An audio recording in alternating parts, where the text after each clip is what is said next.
Good evening and welcome back from the weekend. You are watching the Primetime Newscast on ETV. Inhabitants of Grand Moulin here in the economic capital Douala decry the absence of potable water in the area. They say that they have been going on for over 3 days without the precious liquid. And also in this newscast, Governor Betia Somo of the Littoral region warns that any public confrontation by uniformed men like what occurred here at the weekend at the Pekadis area here in Douala is not going to be tolerated. These are major headlines, details and more just in a moment.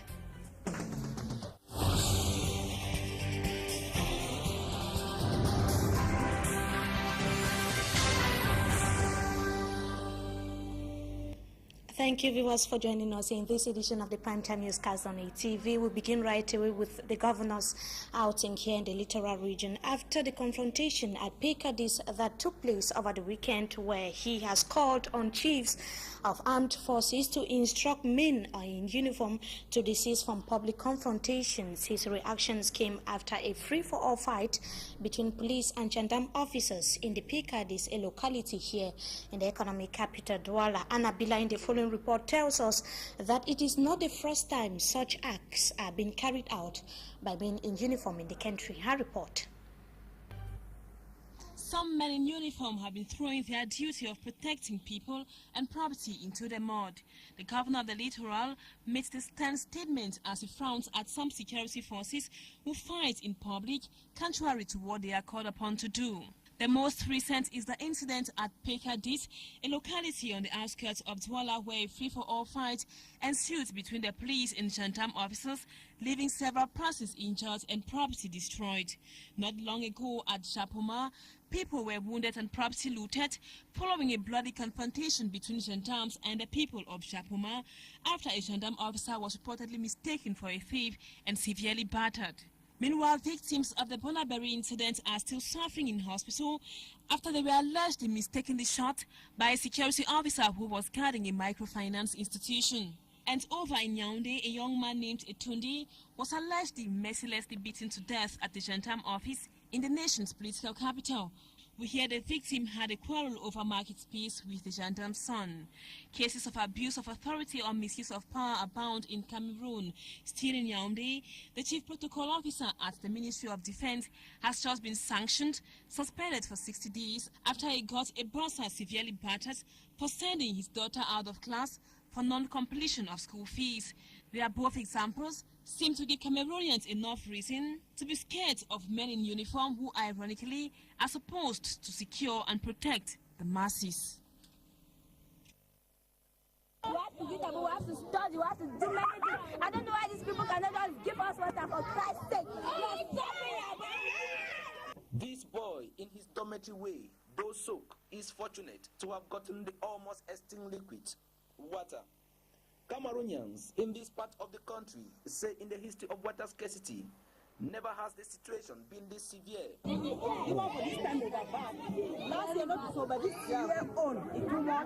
the consequences brought by this water scarcity in the southwest regional capital, Buea, is unbearable. We were house for 1 week, we stay for house for 1 week, no water, for many times, we didn't even go school. About 2 days today, my children never go school because of water for Palawa.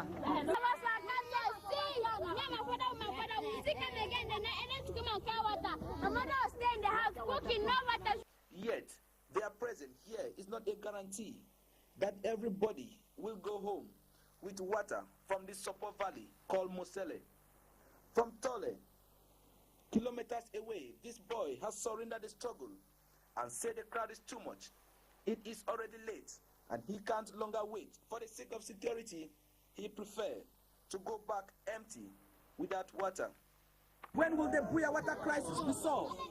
That is the question the population of Buea is asking to the authorities that be. I am Derek Jato, signing out for Equinox Television News in Mosele, Buea. An alleged gang of armed men were recently arrested and their hideout uncovered by law enforcement officers of the Bahante Gendarmerie after investigations. The brigade commander expressed open disappointment at the rate of fear and uncertainty students are living with every day. Les braquages des mini-cités et domiciles des élites et particuliers sont. As he explains, locals and students were subjected to constant looting of their belongings and assault. After a search in the house of the suspect by the forces of law and order, a gun was amongst the many things that were discovered. The owner of the house could not help but express shock over the situation. Parce que quand tu donnes la maison à quelqu'un, tu ne sais pas ce que cette personne est. But the alleged bandits have washed their hands clean of all the allegations.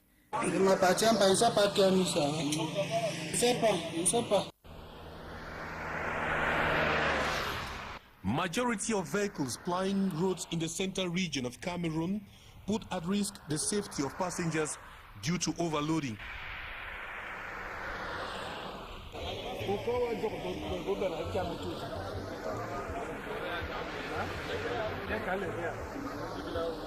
Minister Nkili of Transport was on the ground recently and testifies that he saw a small vehicle with 9 passengers on board.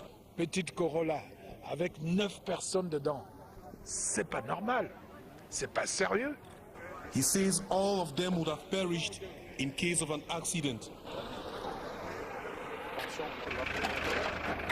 The vehicles are also in very bad shape, with worn-out tires, torn seats, uncomfortable for passengers. And what about car documents? None or majority of the vehicles had complete car documents. No windscreen licenses, no insurance, etc. This repressive campaign was aimed to check and correct these shortcomings. But the same bad road habits will certainly continue as soon as these officials return to their offices in Yaoundé. We are here on the banks of the river Sanaga in Monateli. Sand digging is the major activity of youth in the area. At first sight, it appears an easy activity, but diggers testify it is a very difficult exercise. We have a lot of difficulties because at times to have the sun, it is very difficult. At times when we come, there is no sun. The people that go and fish for the sun will tell us that to find the sun inside the water is too difficult. Nonetheless, it helps the diggers provide daily bread for their families and tackle youth unemployment, which is very rampant in the zone. The diggers say bad roads in Monateli is the major problem they are facing. The route we have from here, Monateli and Mana, is too bad, so we have a lot of difficulties. As transporting the sand from Monateli to Yaoundé is too cumbersome due to bad roads.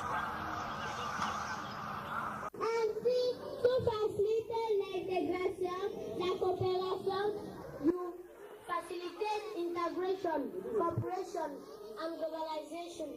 The bilingual nature of activities presented on the occasion of the 11th edition of the National Day of Bilingualism at the Government Primary School in Moyoka Subdivision show proof of the presence of bilingualism in the Southwest Basic Education family.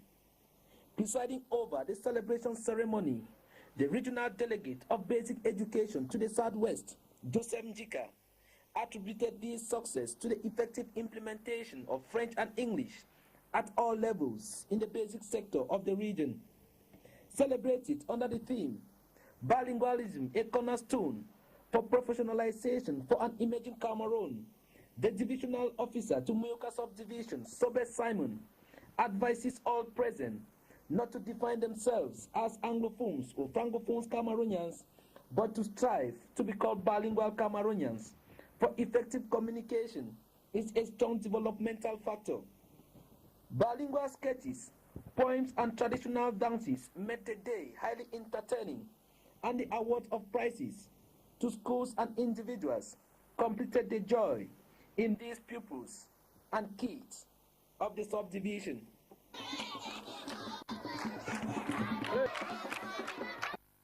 Roadside vendors and drug dealers around the Nkululun market, as well as the famous Gazon New Bell, seem to have vowed never to respect government injunction ordering them to quit the place.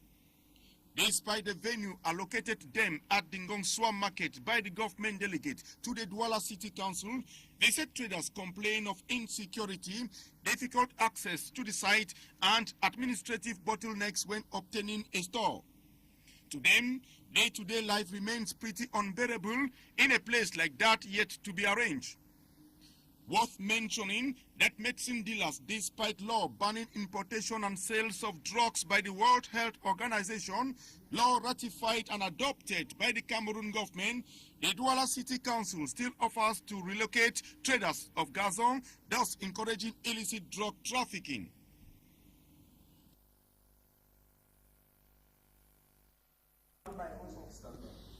Yes, viewers, on that note, we talk sports football, where our qualifiers of the ongoing African Cup of Nations are already known. Mali, Ghana, Burkina Faso, and Nigeria grabbed their qualification tickets over the weekend, and it should be noted that all the teams present at the ongoing African Cup of Nations, or those that are currently taking part in the competition, are teams from the West Africa, and the matches will be played, that is on Wednesday this week. Mali would take against Nigeria, and Ghana will be playing against Burkina Faso.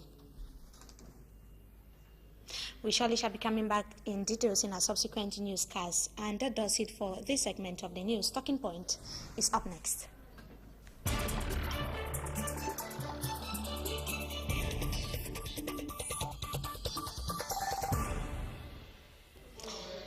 Thanks indeed, viewers, for joining us in this edition of Talking Point. Tonight, we continue with Head of State's presence in Paris, France, where he continues his working and friendly visit.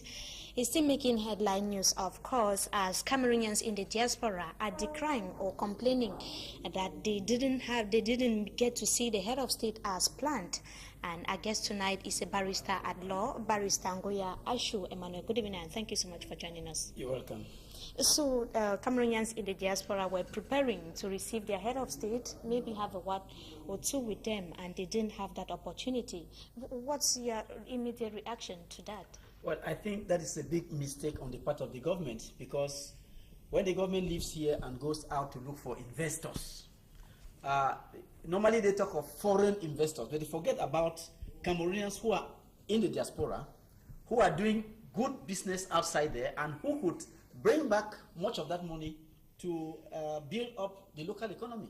So I think that the Cameroonians who are clamoring for a meeting with the head of state and who are eager to meet the Cameroonian delegation are very correct. And it is wrong, it is strategically wrong for a government that is out on an investment trip not to meet its own nationals who have the potentials and the will to build up their own economy. So I think it's a mistake on the part of the government. They ought to have received Cameroonian businessmen who are in the diaspora and examine, because you see, nobody will build your home better than yourself.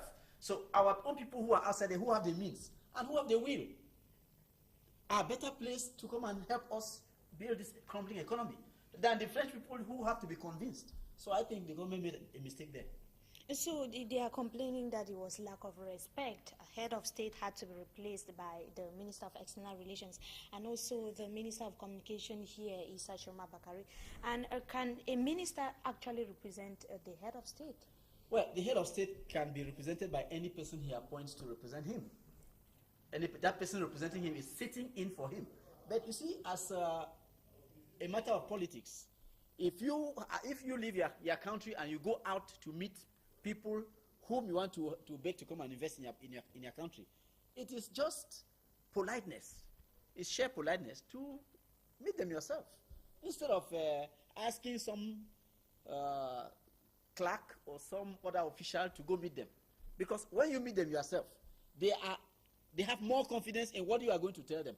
There are questions to which you are going to give them the answer, and a representative will tell them, look, I will get in touch with my hierarchy before answering.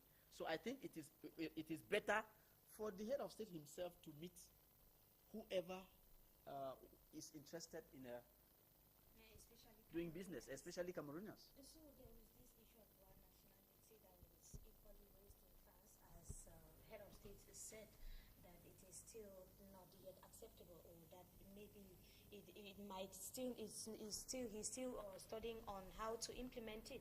So what is the reason for the delay in implementing the dual nationality in Cameroon? Well, I don't think it is a matter of delay. We have a nationality law in Cameroon which does not recognize dual nationality. Our own law here says that you can only be a Cameroonian, not a Cameroonian and a citizen of another country. So it is not a matter of the government's reluctance. It is the option that Cameroon has taken not to recognize dual nationality. But you see, insofar as I'm concerned, it is just a matter of polemics, because in actual fact, nobody ever goes down to the field to apply that that dual nationality thing.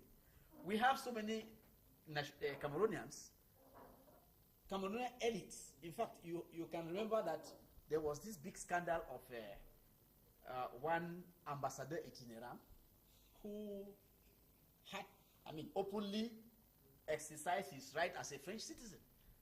And it was in the press all over. You have other senior government officials who also have this nationality. So I think insofar as it does not bring your position as a Cameroonian into jeopardy, there is no problem. Nobody will ever raise an eyebrow. So to me, I think that is just a matter of polemics. Is that correct, that something is not in the country's code of law and it is tolerated, tolerated well, and is implemented? Well, it is. People are going about it, and if it is they in are our not favor, punished. what do you want the people to do? Take an example of a Cameroonian who has a lot of money outside, and he has, let's say, Swedish nationality. He wants to come back home. Will you tell him that because he is having Swedish nationality, he should come and take a visa to enter Cameroon? If he has his national identity card and Cameroon passport, he will simply use those to travel back. You see, look, those are simple examples of how that dual nationality can work. Your brothers and sisters who go outside there to work, when they get the money that they have gone out to look for, they feel like bringing this money back. And we don't think that it is normal for us to sanction them, to say that no, because you opted to be a Swedish national, remain a Swedish national. Don't come back to Cameroon as a Cameroonian. No. So what I'm saying is that Cameroonians don't stop any Cameroonian who has that. What do you mean by Cameroonians? Are you our talking authorities, about the government? I've not seen any policeman anywhere or Janawe custom who has stopped a Cameroonian from coming back home with his passport or national identity because he has the nationality of another country. Anyway, it is so impossible to stop it, because except you find this man with the documents of the other country, you cannot know whether he is national of that country or not. So when people are traveling, they normally come with Cameroon passport. When they are coming, they will come with their Cameroonian passport. So how do you know that this man equally has French nationality? It's not possible, except he declares to you and gives you the papers. So in practice, all those things remain on paper. In practice, it is not possible to know at the custom post or the police control post whether Mr. Mba is a Cameroonian or an American. Except from the documents you made mention of maybe some officials in the country that are reportedly even having dual nationality in Cameroon, meaning that they are violating the country's, they are violating the law of Cameroon. Of course. Is that what you are saying? And is it correct? It was a scandal that was in the press all over. We had our ambassador itinerant who was seen celebrating the French National Day at the French Embassy as a French national. And he was not alone, there were other people there. And the journalists raised the question about how can an ambassador of Cameroon be recognizing himself as a citizen of another country? So anyway, it happened, and I'm saying that insofar as that position doesn't bring into jeopardy your position or one's position as a Cameroonian, our society is normally not going to take offense at that. So most of those laws are only in paper and they are not being implemented, like we just said. Yes, because for the simple reason that we have not yet had a case where the Cameroon nation is losing because of a citizen's dual nationality. So the fact that this law is actually not implemented as well, or is that is not an option in Cameroon, don't you think it is at the country's disadvantage? Maybe those Cameroonians that know that our country, Cameroon, is not an option of a dual nationality is not acceptable.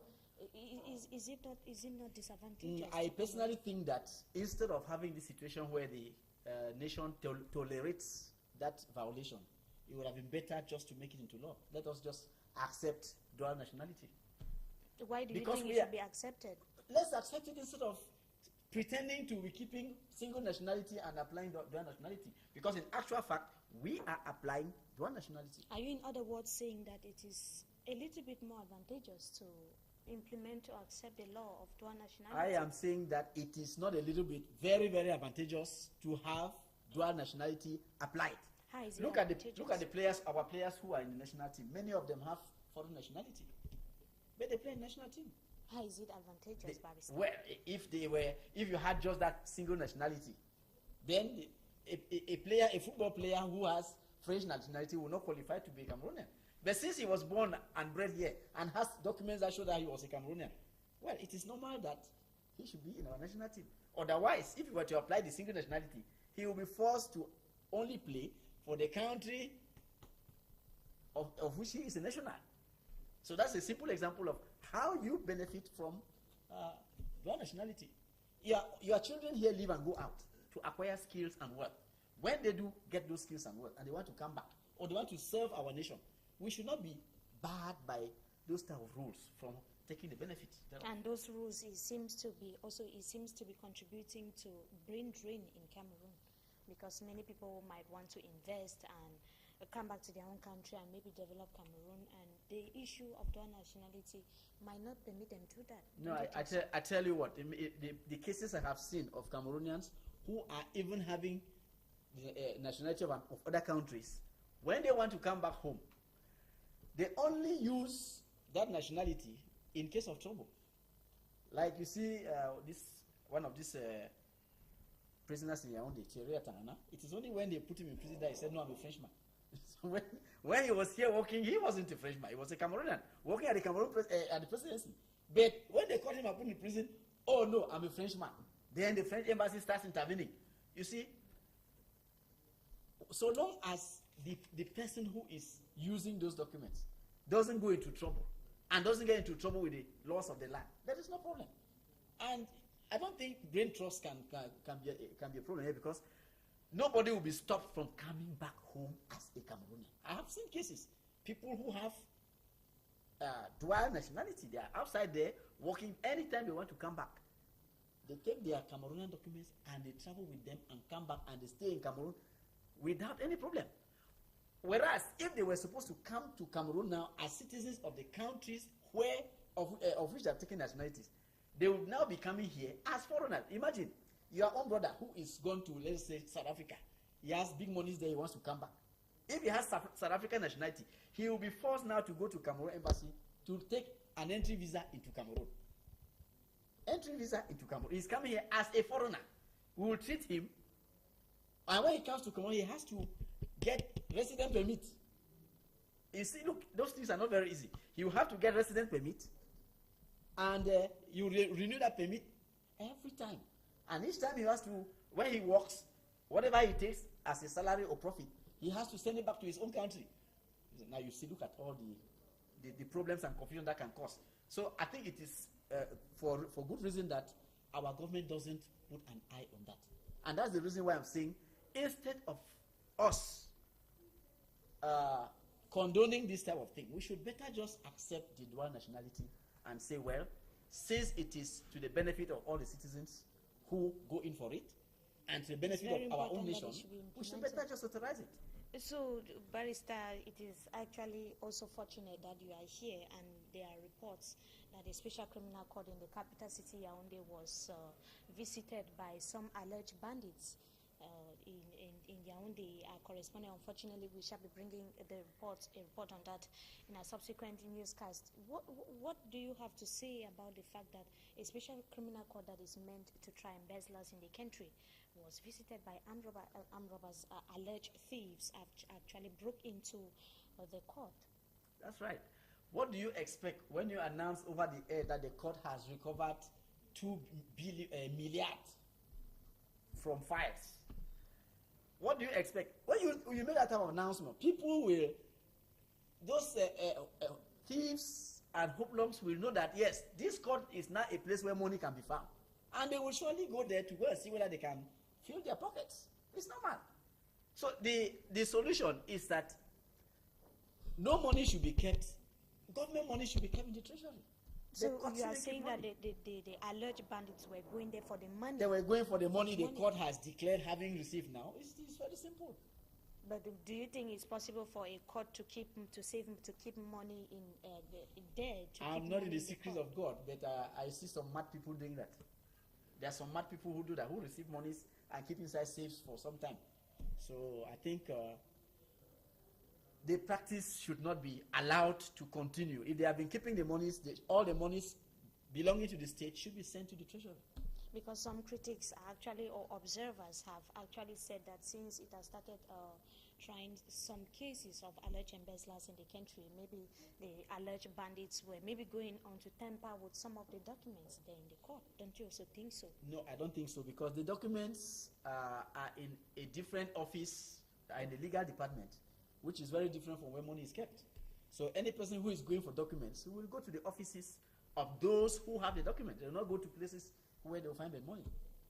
Thanks indeed, Barrister Ngoya Ashu Emmanuel. Thank you so much for coming in this edition of Talking Point, and we hope to have you some other time again. You're welcome. And to you viewers, we thank you so much for watching. We have come to the end of this edition of the Primetime Newscast. On ETV, join Fenelong Mahobsen at exactly 8 p.m. for the French version of the news. Meantime, have a wonderful stay in the company of our programs. Good evening.